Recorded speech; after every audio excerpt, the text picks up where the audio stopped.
राधा बल्लभ श्री हरिवंश, राधा बल्लभ श्री हरिवंश। जय जय राधा बल्लभ गुरु हरिवंश, गुरु वृंदावन गुरु बन चंद्र। जय जय राधा बल्लभ गुरु हरिवंश, गुरु वृंदावन गुरु बन चंद्र। ओम श्री परमात्मने नमः। श्री गणेशाय नमः।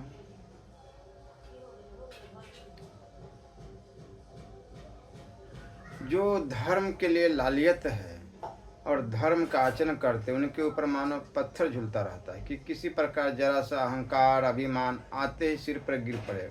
जिन लोगों की धर्म की ओर दृष्टि नहीं है, उनकी बात दूसरी है। जैसे धान को हवा में उड़ाने पर एक तरफ धान गिरता है और दूसरी ओर भूसा, उसी प्रकार भगवान अच्छे बुरे को पृथक पृथक कर देते। धर्म के साथ धन मान या संसारिक वस्तु की आशा करने पर वो भाग जाएगा। समय समय पर अच्छा आहार भी आवश्यक है, किंतु शरीर रक्षा के लिए अन्न का नित्य प्रयोजन है। इसी प्रकार उपासना के संबंध में भी समझना चाहिए। वास्तविक धर्म का लक्षण ईश्वर अनंत ब्रह्मांड का सृजन करके उसे चला रहे हैं।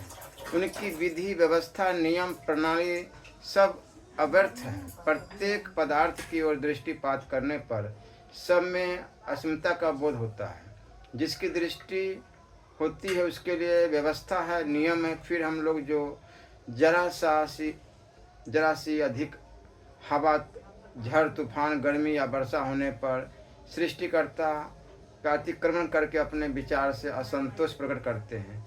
यह इसलिए कि मूल में हमारा अविश्वास है। इस अविश्वास की जड़ क्या है? पर निंदा, हिंसा, द्वेष और स्वार्थ का चिंतन करते रहने से इस दुर्गति की उत्पत्ति होती है। इसलिए धार्मिकों का एक लक्षण है कि वे प्राण जाने पर भी परनिंदा नहीं करते, आत्म प्रशंसा को विष के समान समझते, हिंसा को हृदय में स्थान नहीं देते, जीव के प्रति दया, भगवान में विश्वास रखकर संतोष से जीवन बिताते हैं।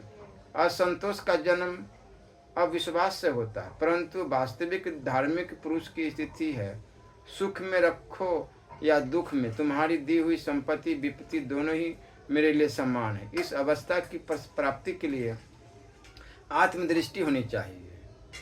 विश्वासी भक्त हरि संकीर्तन के समय भाव विभोर होकर तन्मयता को प्राप्त हो जाता है।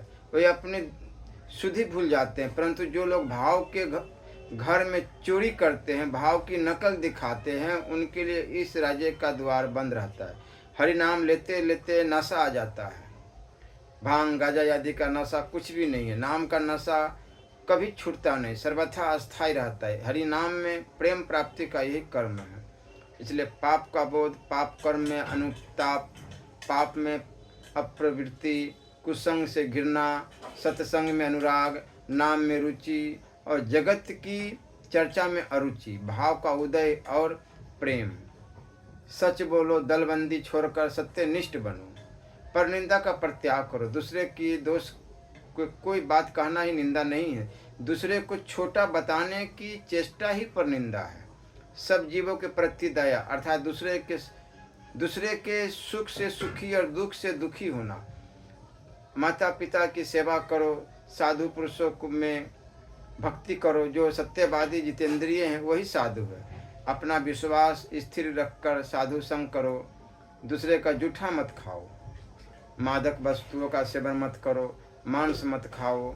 जो व्यक्ति सत्यवर्ती, मधुर भाषी और अप्रमत्त होकर क्रोध, मिथ्या वाक्य, कुटिलता और लोक निंदा का सर्वथा त्याग कर देता है, उसकी वाणी का द्वार सर्वथा सुरक्षित रहता है। सत्यवादी बनो, सच्ची वाणी बोलो, सत्य का चिंतन करो, सत्य कार्य करो, आसार वृथा कल्पना न करो, वृथा वाणी मत बोलो, परनिंदा न करो, परनिंदा मत सुनो।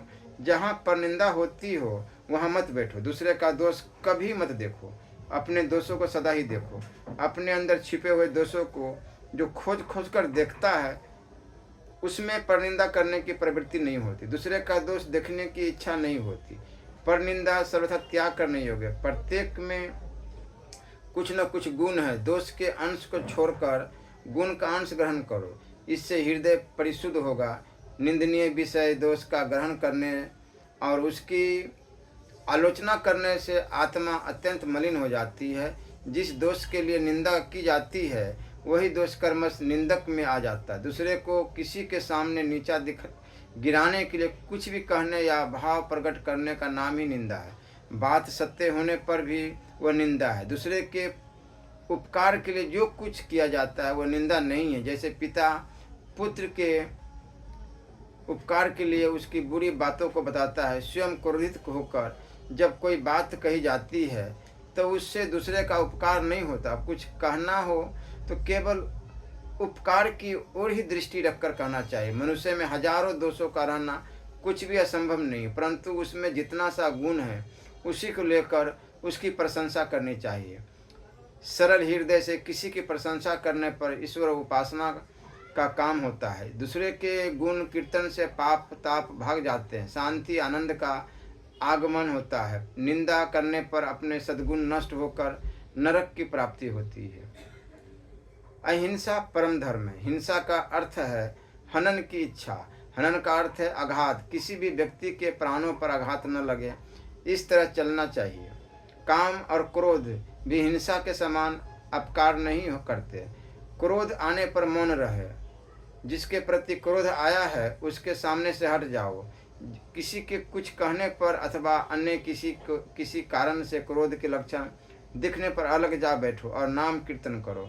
अभिमान का नाश कैसे हो? अपने को सबकी अपेक्षा हीन समझने पर जब तक अपने को दिन नहीं बना सकोगे तब तक कुछ नहीं हुआ। कुली मजदूरी अच्छा बुरा सभी के प्रति भक्ति करनी पड़ेगी। सभी से अपने को छोटा समझना पड़ेगा। मन में अभिमान का अनुमात्र भी प्रवेश हो जाता है तो बड़े से बड़े योगियों का भी पतन हो जाता है। अभिमान भयानक शत्रु है। मैं काम का त्याग करूंगा, क्रोध का त्याग करूंगा, लोग मुझे साधु कहेंगे, यह अभिमान सबकी अपेक्षा बड़ा शत्रु है। काम का त्याग इसी प्रकार से पुराणों में भी विवरण आता है। नारद मुनि काम विजय के नाम से बोले कि काम विजय हो गया। मैं भगवान शंकर जी के पास भी गए थे कि प्रभु मैं काम विजय हूँ। और एक समय ऐसा हुआ कि उन्होंने खुद ही विवाह के लिए इतना अग्रसर हो गए कि एकदम आतुर हो कि साथ विवाह मेरा होना ही चाहिए। तो प्रभु का माया, इसलिए किसी भी चीज़ का अहंकार नहीं करनी चाहिए। जब तक इंद्रियों पर विजय नहीं होती तब तक अभिमान से कितना अनिष्ट हो सकता है यह समझ में नहीं आ सकता। इंद्रिय दमन होने पर ही समझ में आता है कि अभिमान से कितनी हानि होती है। बहुत बार यह अनुभव होता है कि अपनी शक्ति कुछ है ही नहीं। जब जो कुछ होता है भगवान की इच्छा से होता है। यदि यथार्थ रूप से शिशु की भांति हम रह सके तो भगवान माता की तरह सर्वदा हमारी देख रेख रखते हैं। अपनी ओर से कुछ भी स्थिर नहीं करना है, भगवान की इच्छा पर निर्भर होकर रहना है। अपने ऊपर भार लेते ही कष्ट आ जाता है। भगवान की इच्छा से जो घटना होती है उस घटना में कोई विशेष प्रयोजन है। भगवान जब जिस भाव में रखे उसी में आनंद मानना चाहिए। अपनी पसंदीदगी की कोई बात नहीं। प्रभु जैसे बाजीगर काठ की पुतली को नचाता है वैसे ही मुझे नचाओ। तुम ही मेरे जीवन के आधार हो। तुम्हारी इच्छा के अतिरिक्त मेरे मन में कभी कुछ आवे ही नहीं। मैं यह करूं यह न करूं। सत्संग अवश्य करनी चाहिए। विचार अर्थात सर्वदा आत्म परीक्षा अपनी बड़ाई मीठी लगती है या विष के समान। पर निंदा प्रीतिकर लगती है या अप्रीतिकर। धर्म भावना, देवी संपत्ति और भगवान की ओर रुचि प्रतिदिन घट रही है या बढ़ रही है। यह आत्म परीक्षा है और इस प्रकार करना सदा आवश्यक है। दान शास्त्रकार कहते हैं कि दान शब्द का अर्थ है दया, किसी के प्राणों को किसी भी प्रकार क्लेश न देना। शरीर, वाणी अथवा अन्य किसी प्रकार से किसी के प्राणों को क्लेश पहुंचाने से दया नहीं होती। वृक्ष, लता, कीट पतंग, पशु पक्षी और मनुष्य आदि सभी जीवों के प्रति दया कर्तव्य है। शरीर में प्रधान यंत्र है जीव। जीव के बस हो जाने पर सब कुछ बस में हो जाता है। जब तक आँख, कान आदि इंद्रियां बाहरी विषयों की ओर खींचती है तब तक शरीर से लांघ कर भीतर की ओर प्रवेश नहीं किया जा सकता और भीतर प्रवेश किए बिना शरीर को किसी तरह भूला नहीं जा सकता। किसी तरह एक बार भगवान का दर्शन हो जाए तब तो शरीर की ओर दृष्टि नहीं रहती, सहज ही शरीर को भूला जा सकता है। परंतु यह स्थिति सबकी नहीं होती, इसलिए किसी के प्रति प्रेम करना होगा। यह प्रेम होना चाहिए अकृत्रिम और स्वार्थ रहित। ऐसे प्रेम की प्राप्ति के लिए अहिंसा का अभ्यास करना पड़ेगा। किसी को भी कष्ट न पहुंचाना, मारने, गाली देने, यहाँ तक कि सर्वनाश कर देने पर भी किसी का अमंगल न चाहना, तन मन वचन से इसका अभ्यास करना पड़ेगा। इस प्रकार मन से द्वेष और हिंसा के नष्ट होने पर प्राणों में प्रेम आता है। इस प्रेम की किसी स्थान में अर्पण करके उसका चिंतन करते रहने से सब कुछ भूला जाता है। इस अवस्था में सहज ही भगवान को प्राप्त किया जा सकता है। एक भी मनुष्य को विशेष रूप से प्रेम करना धर्म साधन का सर्वप्रधान अंग है। जैसे अपनी आवश्यकता को पूर्ण करने की इच्छा होती है, वैसी दूसरे की आवश्यकता पूर्ण करने के लिए व्याकुल होने पर सेवा होती है। शिशु की सेवा माँ इसी भाव से करती है। शिशु के अभाव की पूर्ति के लिए माता का अस्थिर होना ही सेवा है। अंदर अनुराग नहीं है। दूसरे की देखा देखी सहायता करते हैं, इसका नाम सेवा नहीं है। वृक्ष सेवा, पशु पक्षी सेवा, पिता माता की सेवा, पति सेवा, संतान सेवा, प्रभु सेवा, राज सेवा, भृत्य सेवा, पत्नी सेवा, इस भाव से करने पर ही सेवा होती है, नहीं तो उससे सेवा करना उचित नहीं है। अहंकार नष्ट करने का उपाय है जीव की सेवा। पशु पक्षी के भी चरणों में नमस्कार करना होगा, यहाँ तक कि विष्ठा के कीड़े से भी घृणा नहीं करना। जैसे तार टूटकर गिर जाता है, वैसे ही अहंकार से योगियों का भी हठात पतन हो जाता है। जाति धर्म का विचार न करके सभी भक्तों की सेवा करो। माता पिता को साक्षात देवता जानकर उनकी पूजा करो। स्त्री को भगवान की शक्ति जानकर श्रद्धा करो, उसका भरण पोषण करो, देख रेख करो। जो पुरुष इस पत्नी को साक्षात देवी के रूप में नहीं देखता, उसके घर में शांति और मंगल नहीं होता। स्त्री को विलास सामग्री अथवा दासी मत समझो। सब जीवों पर दया करो। वृक्ष, लता, पशु पक्षी, कीट पतंग, मानव सभी पर दया करो। किसी को भी क्लेश मत पहुँचाओ। अतिथि का सत्कार करो। अतिथि का नाम धाम मत पूछो। अतिथि को कहाँ से आया, कौन है, किस कुल का है, किस जाति का है, किस संप्रदाय का है, ये सब पूछने की जरूरत नहीं। अतिथि तो अतिथि है। अतिथि देवो भव। गुरु और देवता जानकर उसकी यथा साध्य पूजा करो। भक्ति को कृपण के धन की तरह गुप्त रखना होगा। शास्त्रकार युवती के स्तनों के साथ उसकी तुलना किया करते हैं। बालिका खुले शरीर घूमती फिरती है, पर युवती होने पर वस्त्र के द्वारा स्तनों को ढक लेती है। स्वामी के अतिरिक्त पिता, माता, गुरुजन कोई भी उन्हें नहीं देख पाता। भक्ति का भी यही रूप है। भक्ति की भी भगवान के अतिरिक्त सभी के सामने सावधानी के साथ गुप्त रखना चाहिए। पहले जब भाव का उच्चवास आरंभ हुआ, आंखों से कुछ जल टपक पड़ता, तब मन में आता कि लोग इसे देखें, पर पीछे यह चिंता हुई कि कैसे इसको छिपाऊं।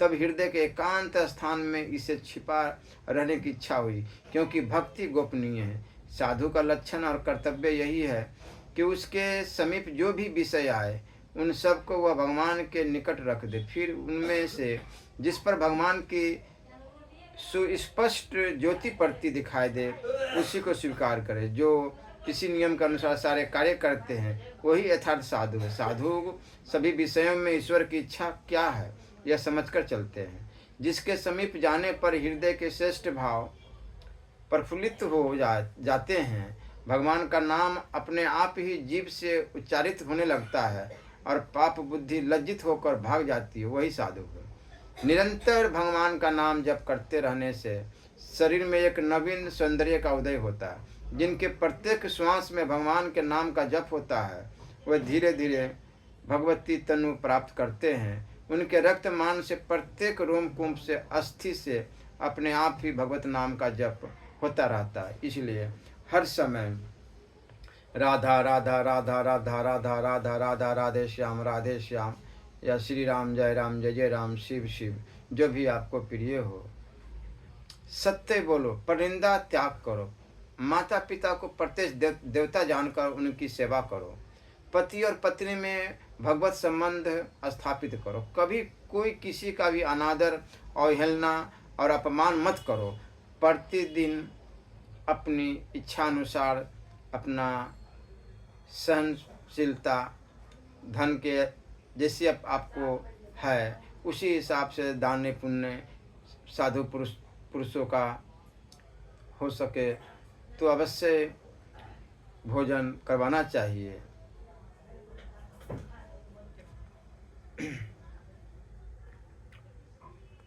इसलिए हर समय नाम गुनगुनाते रहने से सभी सिद्ध हो जाते हैं। भगवत प्राप्ति में देरी नहीं, हम देर कर रहे हैं, प्रभु को भुला चुके हैं। प्रभु का स्मरण हर समय होना चाहिए, हर श्वास में उनका नाम होना चाहिए। स्वर्गलोक, यमलोक, सत्यलोक, जनलोक, तपोलोक, ब्रह्मलोक, पृथुलोक, मातृलोक, वैकुंठ, गौलोक सभी तुम हो। मैं कुछ नहीं हूँ, कुछ नहीं हूँ, बस कुछ भी नहीं। तुम मेरे घर द्वार हो, तुम मेरे दर्पण हो, तुम मधुर हो, मधुर हो, मधुर हो। मधुरम मधुरम मधुरम मधुरम। हर समय उपदेश देना साधारण बात है, पर विकट परिस्थिति में भगवत कृपा का अनुभव करते हुए प्रमुदित रहना, तनिक भी विचलित नहीं होना भगवत भक्त के ही बस की बात होती है। जीवन में उतारे बिना, स्वयं पालन किए बिना उपदेश व्यर्थ होता है। शास्त्र वाक्य भगवत वाक्य तुल्य है। प्रत्येक हिंदू को उन्हें आदर देना आवश्यक है। शास्त्र विपरीत आचरण अकल्याणकारक होता है। एक पशु मर जाता है और उसकी बगल में ही दूसरा पागुर करता है। यही दशा आज मनुष्य की हो गई है।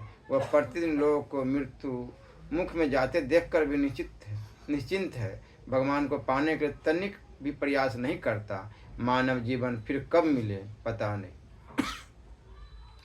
श्री राधा वल्लभ लाल की जय।